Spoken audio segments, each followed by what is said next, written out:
Hello friends, PS the professional में आपका स्वागत है। जैसे कि आपको पता है कि हमारी आरबीआई ग्रेड बी की प्रिपरेशन चल रही है और अब ये हमारा वीक 4 स्टार्ट होने वाला है। तो वीक 4 में आपको मंडे से संडे तक क्या स्ट्रेटजी फॉलो करनी है, वो सारी बातें आज इस वीडियो में हम आपको बताएंगे। तो वीडियो में एंड तक ज़रूर बने रहिएगा। चलिए स्टार्ट करते हैं हम मैथ्स के साथ। और देखिए, जो भी लोग ये सोच रहे हैं कि यहाँ पर काफ़ी चीज़ें ईजी हैं, अभी हमें स्ट्रेटजी नहीं समझ में आ रही है, तो मैं उनसे ये कहूँगी कि आप बस कंटिन्यू बने रहिए।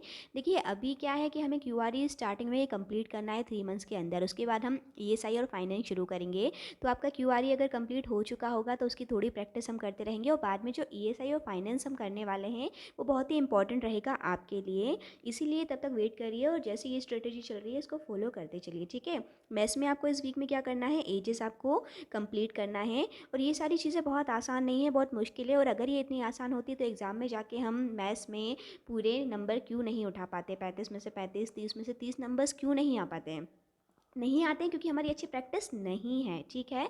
तो आपको सबसे पहले इनकी अच्छे से अच्छी प्रैक्टिस करना है। आप एजेस को उठाइए, बेसिक से लेकर एडवांस तक जितने क्वेश्चन आप इसके बना सकते हैं इस वीक में आप इसको पूरा बना लीजिए। आप इसकी इतनी प्रैक्टिस कर लीजिए कि जब भी मॉक टेस्ट हम दें और उसमें अगर इसका कोई क्वेश्चन आ जाए तो वो आपको स्किप ना करना पड़े, तब जाकर आपकी एक अच्छी प्रिपरेशन हो पाएगी। अदरवाइज़ आपकी अच्छी प्रिपरेशन नहीं हो पाएगी, ठीक है।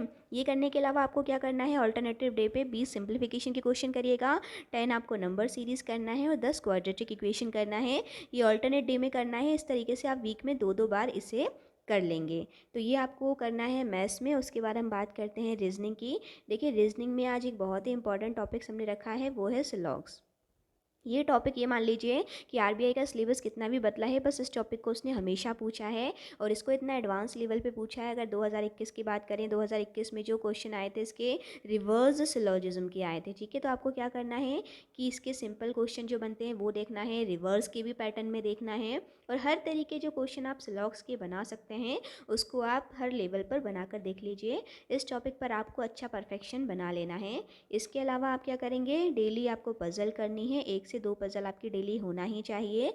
आपको 15 मिनट का कोई भी एक मॉक टेस्ट लगाना है जिसमें कोई भी क्वेश्चन आ सकता है, ज़रूरी नहीं है कौन से टॉपिक से आप लगा रहे हैं।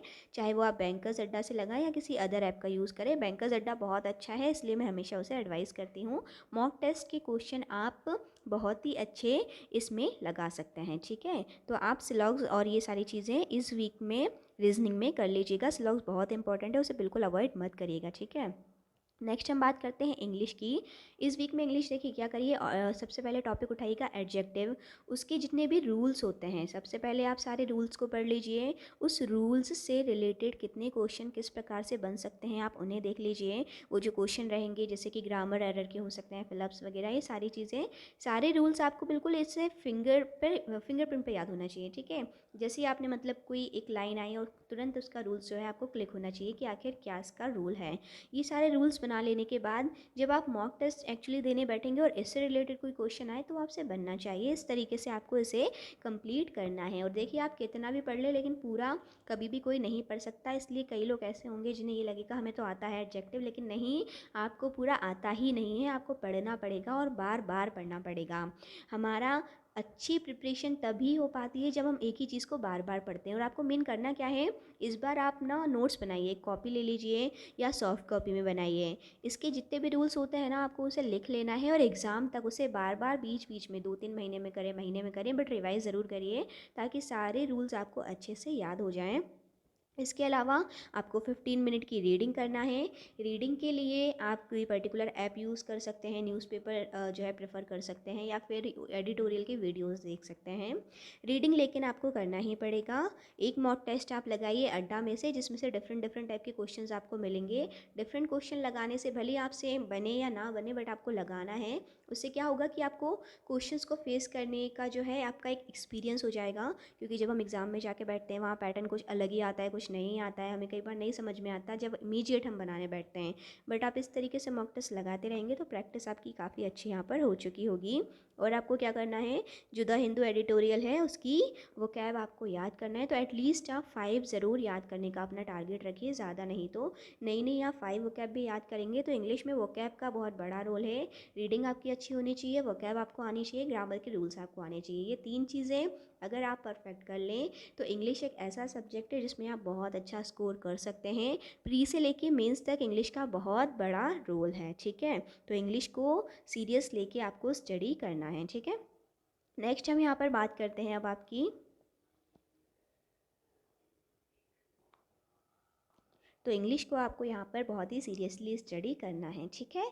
नेक्स्ट अब हम यहाँ बात करते हैं करंट अफेयर की। करंट अफेयर में देखिए अभी से पूरा करंट अफेयर पढ़ने का कोई ज़्यादा मतलब है नहीं, इसीलिए हमने क्या किया है कि सबसे पहले स्टैटिक पार्ट को लिया है। जब आपका स्टैटिक पार्ट कंप्लीट हो जाएगा फिर जो हमारा नेक्स्ट स्लॉट स्टार्ट होगा 3 मंथ का, जिसमें हम ESI या फाइनेंस को फोकस करेंगे, उस समय पे हम अपना करंट अफेयर भी स्टार्ट कर देंगे। बट अभी आपको करंट अफेयर में स्टैटिक जीके करके चलना है।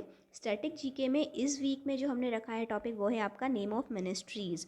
अब देखिए ये कोई ऐसा नहीं है कि ये क्वेश्चन आएगा ये मिनिस्ट्री वो मिनिस्ट्री, बट हाँ आपको नेम ऑफ मिनिस्ट्री क्यों याद होना चाहिए वो मैं आपको बता रही हूँ। इसका सबसे पहला कारण है PIB। PIB तो हमें देखो करना ही है, समरी जैसे कि हमने रखा है कि उसको अभी से आप करते चलिए, पूरा साल का करना है। जो PIB आता है वो मेनली मिनिस्ट्रीज से रिलेटेड होता है। यदि आपको इन मिनिस्ट्रीज़ के नाम पता होंगे, आप भले इन्हें पूरा मेमोराइज मत करिए, बट हाँ एटलीस्ट एक दिन बैठ के देखिए कि कितनी मिनिस्ट्रीज़ हमारे यहाँ हैं।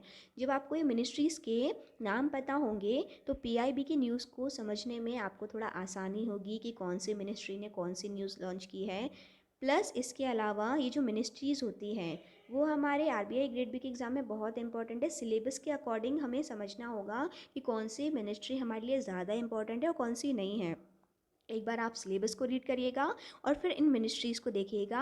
इसमें से जो इम्पोर्टेंट मिनिस्ट्रीज़ हैं वो आपको मतलब याद होना चाहिए कि कौन कौन सी हमारे लिए इम्पोर्टेंट है, और जब वो उसकी कोई भी न्यूज़ आती है तो वो फिर आपको आपके लिए इम्पोर्टेंट हो जाती है, आपको उसे याद रखना ज़रूरी हो जाता है, ठीक है। इसके लिए ये ज़रूरी है कि हमें ये पता हो कि मिनिस्ट्रीज़ है कितनी। UPSC वाले एग्ज़ाम इजीली इसलिए निकाल लेते हैं कि उन्हें ये सारी चीज़ें पता होती हैं, उनका स्टैटिक बहुत अच्छा होता है, उन्हें बहुत ज़्यादा डीपली पढ़ना पड़ता है। तो स्टैटिक अच्छा होने से करंट अफेयर याद करना आसान हो जाता है। आपका जितना अच्छा स्टैटिक होगा आपको करंट अफेयर उतना अच्छा मेमोराइज आप कर पाएंगे, ठीक है। तो कभी भी जब आप करंट अफेयर पढ़ना चालू करें उससे रिलेटेड थोड़ा सा स्टैटिक नॉलेज आपको ज़रूर होना चाहिए, ठीक है। तो यहाँ पर मैं वही स्टैटिक नॉलेज आपके कवर करवाने वाली हूँ जो आगे जाके हमें करंट अफेयर में हेल्प करेंगे। अगर आपको मिनिस्ट्रीज़ के नाम पता होंगे तो उन मिनिस्ट्रीज़ की न्यूज़ जब आएगी तो वो आपको ईज़िली समझ आ जाएगी, ठीक है। तो करंट अफेयर में इस वीक में मिनिस्ट्रीज़ को आप अच्छे से कवर कर लीजिएगा, ठीक है। नेक्स्ट जब हम देखते हैं मैनेजमेंट, जैसे कि आपको पता है कि ESI और फाइनेंस हम बाद में रखने वाले हैं, अभी जो हमें करना है वो है मैनेजमेंट। और 3 मंथ में मैनेजमेंट को हमें अच्छे से कंप्लीट कर लेना है। और मैनेजमेंट का इस वीक का जो टॉपिक है वो है हमारा लीडरशिप। अब लीडरशिप में आपको जितनी भी इसकी थ्योरीज़ हैं, इम्पॉर्टेंट थ्योरीज़ तो सारी करना ही है जो सिलेबस में दिया है। सिलेबस में पर्टिकुलर इन थ्योरीज़ का नाम दिया हुआ है तो ये तो आपको करना ही है। उससे रिलेटेड जो भी अदर आपको सारा नॉलेज मिलता है, लीडरशिप को आप इतने अच्छे से समझ लीजिए कि लीडरशिप का अगर कोई भी क्वेश्चन एग्जाम में आए तो हम बना सकें। और हाँ हमें पता है कि आएगा ज़रूर। क्या होता है कि हमें कुछ पर्टिकुलर टॉपिक्स को लिखना है, उससे रिलेटेड कुछ कीवर्ड्स अच्छे से याद कर लेना है, क्योंकि देखिए डिस्क्रिप्टिव भी होना है। डिस्क्रिप्टिव में ऐसा ज़रूरी नहीं है कि जो पूछा है वही करना है, उससे रिलेटेड और इन्फॉर्मेशन भी आप अदर लिख सकते हैं। तो ये चीज़ें कहीं ना कहीं आपको एक दूसरे क्वेश्चन में हेल्प कर ही जाती हैं, ठीक है। तो ये लीडरशिप को अच्छे से आप समझ लीजिएगा। इसकी trade theory, behavioural theory, contingency, charismatic, transactional और ट्रांसफॉर्मेशनल, ये ज़्यादा इंपॉर्टेंट थ्योरीज़ है जो इन्होंने दे रखी हैं, तो ये आपको अच्छे से कर लेना है, ठीक है। लीडरशिप का टॉपिक इस वीक में आपका अच्छे से कवर हो जाएगा। तो मंडे के दिन आप मैथ्स कर लीजिएगा, ट्यूसडे के दिन रीजनिंग, वेडनेसडे के दिन आपको इंग्लिश का कंप्लीट कर लेना है, थर्सडे के दिन आपको करंट अफेयर का जो स्टैटिक टॉपिक हम बोल रहे हैं उसके अलावा फ्राइडे और सैटरडे में आपको मैनेजमेंट का टॉपिक को कर लेना है, क्योंकि वो बड़ा है तो 2 दिन इसके लिए दिए जा रहे हैं आपको। संडे के दिन वो सारी चीज़ों को एक बार अच्छे से रिवाइज कर लेना है। उसके बाद नेक्स्ट फिर वीडियो आपको नेक्स्ट वीक का मिल ही जाएगा। मैनेजमेंट के टॉपिक को मैंने इस तरीके से ही बांटा है कि इसे हम 3 महीने में अच्छे से कंप्लीट कर लें, और फिर जो हमारा अगला स्लॉट चालू होगा उसमें हमें मैनेजमेंट और QRE को बहुत ज़्यादा बेसिक से नहीं देखना पड़ेगा। हमारा बेसिक कंप्लीट हो चुका होगा, उसके बाद हम उसकी एडवांस प्रिपरेशन करेंगे और ये सही फाइनेंस को ज़्यादा फोकस करेंगे और मेन फोकस करेंगे हम करंट अफेयर को, ठीक है। तो ये चीज़ सारी चीज़ें हमारी आगे की प्लानिंग है। जैसे जैसे आप हमारे साथ बने रहेंगे आगे जाके आपको सारी स्ट्रेटेजी हमारी प्रॉपरली मिलती रहेगी। बट RBI ग्रेड बी के लिए बहुत ज़्यादा ज़रूरी है एक प्रॉपर प्लानिंग के साथ एक प्रॉपर आपकी स्टडी होना चाहिए। आई होप आपको वीडियो पसंद आया होगा। वीडियो पसंद आए तो वीडियो को लाइक, चैनल को सब्सक्राइब करना बिल्कुल भी मत भूलिएगा। Thank you for watching my video.